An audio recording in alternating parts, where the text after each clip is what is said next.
नमस्कार साथीहरु, टेक्निकल सन्देप च्यानलमा हजुरलाई स्वागत छ र म सन्देप मल्ल। सो गाइस, हजुरहरुलाई जियोनी र जियोनीका स्मार्टफोनहरुको बारेमा त थाहा नै होला। 2015 देखि 2018 को बीचमा चाहिँ हाम्रो नेपाली बजारमा एकदमै राम्रो चाहिँ मार्केट लिएका थिए। जबदेखि चाहिँ रियलमी र शाओमी जस्ता ब्रान्डले चाहिँ नेपाली बजारमा फोनहरु लन्च गर्न थाले, त्यसपछि चाहिँ एकाएक जियोनी कम्पनी चाहिँ हराएको थियो र यो भन्दा लगभग 8-9 महिना अगाडि चाहिँ जियोनी M100 का साथ चाहिँ नेपाली बजारमा कमब्याक गरेको थियो। त्यो चाहिँ एउटा एन्ट्री लेभलको स्मार्टफोन थियो। त्यो पनि त्यति धेरै सक्सेस भएको जस्तो चाहिँ मलाई लागेन र फेरि चाहिँ आफ्नो मिड रेन्ज सेगमेन्टको स्मार्टफोन जियोनी M15 का साथ चाहिँ कमब्याक गर्दैछ नेपाली बजारमा। यो स्मार्टफोन भने प्राइसिङलाई हेर्ने भने एकदमै कमालको रहेको छ। अलरेडी नाइजेरियामा चाहिँ लन्च भइसकेको छ। सो आज यसैको बारेमा चाहिँ कुरा गर्दै छु, के फिचर स्पेसिफिकेसन देख्न मिल्छ र हाम्रो नेपाली बजारमा चाहिँ कहिलेसम्म देख्न सकिनेछ र के कति प्राइसमा चाहिँ नेपाली बजारमा देख्न मिल्नेछ, सम्पूर्ण जानकारी दिनेछु र भिडियो अन्तिमसम्म हेरेर जानकारी लिनु होला। र त्यो भन्दा पहिला यदि आजको भिडियो मन पर्यो भिडियोलाई लाइक गरेर तलपट्टि देख्न सक्नुहुन्छ रातो बटन, त्यसलाई थिचेर च्यानललाई सब्स्क्राइब गर्नु होला र साथमा रहेको नोटिफिकेसन बेल आइकनलाई दबाएर अल नोटिफिकेसनलाई पनि अन गर्नु होला, ताकि म जति पनि नयाँ भिडियो अपलोड गर्छु सबैभन्दा पहिला नोटिफिकेसन हजुरलाई मिल्नेछ। ओके, सो गाइज, अब चाहिँ ढिला नगरी आजको भिडियो सुरु गर्न चाहन्छु र जियोनी M15 को बारेमा कुरा गर्ने हो भने सबैभन्दा पहिला चाहिँ म यसको डिजाइन, डिस्प्ले र बिल्ड क्वालिटीबाट चाहिँ सुरु गर्न चाहन्छु। 6.67 इन्चको full HD plus IPS LCD display देख्न सकिन्छ। प्राइसिङलाई हेर्ने हो भने डिसेन्ट खालको चाहिँ डिस्प्ले मान्न सकिन्छ। यसको डिजाइन र बिल्ड क्वालिटीको बारेमा कुरा गर्ने हो भने पछाडिपट्टिको डिजाइन चाहिँ प्लास्टिकले गरिएको छ। ओभरअलमा हेर्ने हो भने डिसेन्ट चाहिँ मान्न सकिन्छ। जुन प्राइसको हामीले एक्सपेक्ट गरेका छौँ त्यो प्राइसमा यदि लन्च भयो भने। र सफ्टवेयरको बारेमा कुरा गर्ने हो भने एन्ड्रोइड 11 का साथ देख्न मिल्नेछ। प्रोसेसर भने एकदमै दामी देख्न मिल्छ। जो मिडियाटेकको Helio G90 SoC chipset processor देख्न मिल्छ। 12 नैनोमिटर फेब्रिकेसन आर्किटेक्चरमा चाहिँ बनेको छ। पावर एफिसिएन्सी पनि हामीले राम्रै देख्न सकिन्छ। जो मिडियाटेकको हेलियो G95 जस्तै नै हामीले सेम टु सेम देख्न मिल्छ।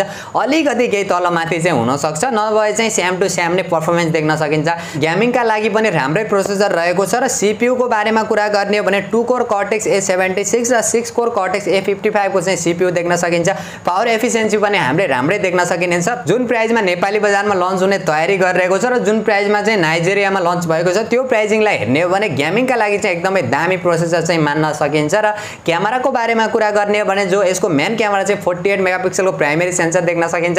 सेकेन्ड क्यामेरा 5 मेगापिक्सलको अल्ट्रा वाइड सेन्सर र थर्ड र फोर्थ क्यामेरा भने 2 मेगापिक्सलको एउटा डेप्थ सेन्सर र एउटा माइक्रो सेन्सर देख्न मिल्छ भने जो यसको सेल्फी क्यामेरा भने 16 मेगापिक्सलको देख्न सकिन्छ। ओभरअल क्यामेरा फिचर र क्वालिटीको बारेमा कुरा गर्ने हो भने यहाँनिर पनि दामी मान्न सकिन्छ प्राइसिङलाई हेर्ने हो भने। तर त्यति राम्रो पनि भन्न मिल्दैन र त्यति नराम्रो पनि भन्न मिल्दैन। र अरू फिचरहरूको बारेमा कुरा गर्ने हो भने यसमा रियर माउन्टेड फिंगरप्रिन्ट सेन्सर देख्न सकिन्छ। यसलाई चाहिँ अलिकति अपग्रेड गरेर साइड माउन्टेड फिंगरप्रिन्ट सेन्सरका साथ आएको भए चाहिँ अलिकति बेटर चाहिँ हुन्थ्यो। अरू सानातिना सेन्सरहरू सबै देख्न मिल्छ।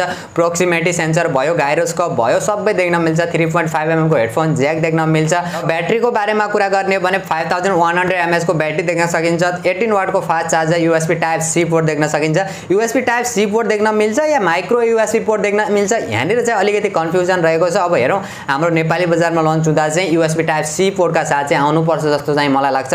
किनभने मिड रेन्ज सेगमेन्टमा माइक्रो USB पोर्ट चाहिँ एकदमै नराम्रो, एकदमै खल्लो नै लाग्छ। किनभने इन्ट्री लेभलका स्मार्टफोनहरूमा पनि आजभोलि USB टाइप C पोर्ट आउन थालिसकेका छन्। भेरिएन्टको बारेमा कुरा गर्ने हो भने चाहिँ नाइजेरियामा दुईवटा भेरिएन्टमा चाहिँ लन्च भएको छ। 6GB + 128GB र 8GB + 128GB र हाम्रो नेपाली बजारमा पनि दुईवटै भेरिएन्टमा चाहिँ देख्न मिल्नेछ। र जसको प्राइसको बारेमा कुरा गर्ने हो भने नेपालमा भने अहिले प्राइसलाई लिएर कुनै फिक्स अपडेट भने आएको छैन। तर एक्सपेक्टेड प्राइसको बारेमा कुरा गर्ने हो भने जो 6GB + 128GB को भने 23,000 देखि 25,000 को बीचमा देख्न मिल्नेछ भने जो 8GB + 128GB को भने 30,000 देखि 32,000 को बीचमा चाहिँ देख्न मिल्नेछ। जियोनी कम्पनीलाई हेर्ने हो भने चाहिँ एउटा राम्रो स्मार्टफोनका साथ चाहिँ कमब्याक गरेको चाहिँ मान्न सकिन्छ। सो गाइस, यही थियो जियोनी M15 को ओभरअल डिजाइन, फिचर, स्पेसिफिकेसन र मेरो पर्सनल ओपिनियनको बारेमा कुरा गर्ने हो भने यदि हाम्रो नेपाली बजारमा अन्डर 25,000 मा आयो भने चाहिँ एउटा राम्रो अप्सन चाहिँ मान्न सकिन्छ। हजुरहरु भने जियोनी M15 लाई लिएर कति एक्साइटेड हुनुहुन्छ र यसको के कुरा चाहिँ सबैभन्दा राम्रो लागेको छ त्यो भने कमेन्ट गर्नु होला। र यदि आजको भिडियो मन पर्यो भिडियोलाई लाइक गरेर तलपट्टि देख्न सक्नुहुन्छ रातो बटन, त्यसलाई थिचेर च्यानल सब्स्क्राइब गर्नु होला र साथमा रहेको नोटिफिकेसन बेल आइकनलाई दबाएर अल नोटिफिकेसनलाई पनि अन गर्नु होला, ताकि म जति पनि नयाँ भिडियो अपलोड गर्छु सबैभन्दा पहिला नोटिफिकेसन हजुरलाई मिल्नेछ।